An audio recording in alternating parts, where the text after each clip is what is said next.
despite what the writer communicates on the page. Like you said earlier, you don't care about the writing. If they change it, you ad lib, or maybe you'll make suggestions to communicate something more substantial than what the writer can conceive. I've had writers come up to me and say, Robert, wow. I'm like, what? We didn't conceive of a character like this when we wrote this. You gave this character a third dimension that when we wrote it, we did not imagine. We did not see it that way. So thank you for making this more believable. That's your responsibility.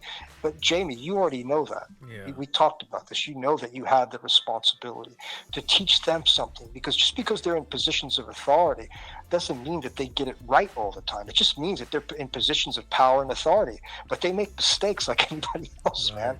And they're limited sometimes in their vision. That's where you come in as the artist and maybe very politely teach them something without making them think you're teaching them anything. You give them the credit because, God help you if they get any kind of indication from you that you're trying to teach them anything. Right. They'll chop your head off. Yeah. It's a very, very vain industry that's driven by ego, and you got to be careful how you approach that dynamic. You have to be very polite and subtle and humble in the way you ask. Is it okay, Mr. Director or Mrs. Director? Can I try it this way? How do you feel about this? Or sometimes, like you said earlier, you just do it and they go, wow, we really like that. Can you do it again? Yeah. And of course, they'll take credit for it, but who cares who takes credit for it? The main thing is, in your heart, in your mind, you did justice to the art form. That's all that matters at the end of the day. I used to do that a lot. In my opinion. I used to go to the director and ask him, can I change this? Would it be okay? I just, because I was afraid that, the directors would be like, no, you got to stick by the script. So, being young, in the game, I had to do what was right was just to ask. But now that I've been doing this for a while and they ask me to play a certain part, like, hey, look, you're not going to have no lines, but this is what you're going to do. But you know what? I always make sure I leave something, if it's something funny, or I might say a word or two, and they're like, do it again. We like that. Or they could say, hey, look, don't talk, or don't do this. But majority of the time, man, I always make sure I leave something there, and they love it. Yeah. That's your integrity, lyrics. That's your integrity. Yeah, because I want you to remember me, man. You're gonna watch this film, and there might be that one small part of the movie that's gonna be memorable, and I want to make sure that I left that for you. So yeah, that's a very astute observation, man. Because people don't remember movies; they remember moments in film. It's great that you understand that principle, because it doesn't matter. I tell people all the time, it's not how much time you have in the film; it's what you do with the time that matters. 100%. Yeah, Robert, if you could change anything in this industry, what would it be, bro? Nothing. Okay. I think everything's infinitely perfect the way it is. One more question, brother. Do you have a favorite Bible verse? Let's see. I know we talked about spirituality and God, and we have. Yeah, I have one. Be as innocent as a dove. Be as innocent as a dove and as wise as a serpent. Yeah, there you go. I like that one. Be wise as a serpent, gentle as a dove. Yeah. Yeah. It's a good one, Robert. Man, hey, man, let people know how they could follow you. On Facebook, they can click on American Trash, the movie. American Trash, the movie. Awesome. And keep an eye out for the preview that hopefully we will drop in the next couple of weeks. Man, Robert, thank you so much for jumping on, man. It really means a lot to. Oh, come on, man. Thank you for allowing me an opportunity to rant for an hour. Bro, I can't wait to see the trailer, man. I know it's going to be a good movie, bro. Yeah. With respect to you, I named your character Sabio, Sabio, which translates into sage, because I know you're insightful, spiritual, intelligent man. So I wanted your name to reflect it. I didn't want to grab some what people would call a stereotypical name that to me has very little meaning. It's been recycled over and over. I wanted it to be something different. Wow. That communicates, even though the framework of what we did may not give a lot of room to explore the name still exists. Right. Wow. I love that, man. Thank you. Wow. Yeah, sabio. Sabio. This translates into sage, wise man, Wow. Man, spiritual teacher, that kind of thing. Shaman. I can definitely relate to that name, man. Yeah, so I thought, to give, what I can, given the limitations, of what we're doing, I still want to try to do it respectfully, Yeah, and you did. Yeah. Well, I'm glad you feel that way. Appreciate you, brother, man. It was good getting you on, Robert. So that was my boy, Robert, man. Y'all check him out. Make sure you follow him. Make sure you follow my podcast. Remember, we're on Spotify, iHeartRadio, Amazon Music, and a lot more. So make sure you let people know. The best thing to do, man, is to share. You know what I mean? I'm doing this for you to come on too as well, so you can share your experiences, your knowledge, and anything that you've been through. So anything this guy said, I hope you consume it. I hope you take it in and you take it home, and I hope you apply it to somebody else, man, who needs it one day. Plant them seeds, baby. Let's go. Motivate, inspire others. Clear Music Productions.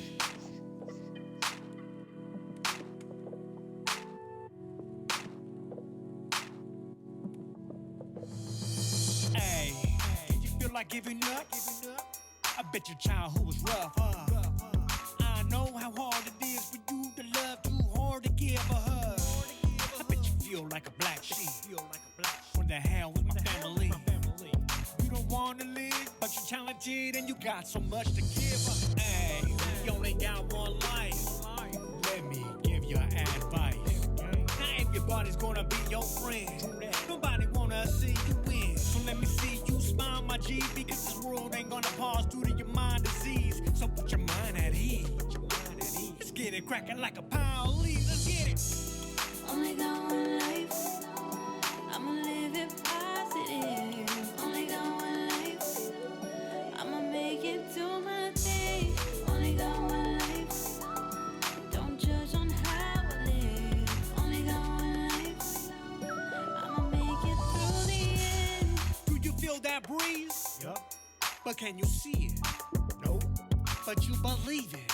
Yup. But it's gonna take time to achieve it. Cause it's gonna be perfect, you gotta lose before you win. So take that L, man, and raise that chin. Cause it's your time to speak with existence. Walk in faith, don't be tripping.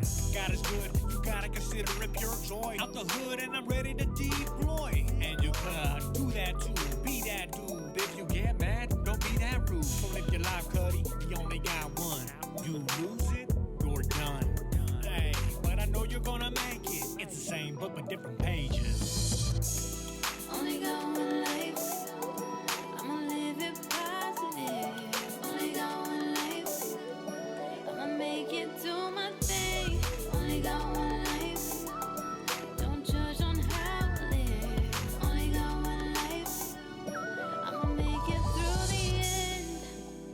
Through the end. Darkness is temporary. Clear Music Productions. Light comes, light comes.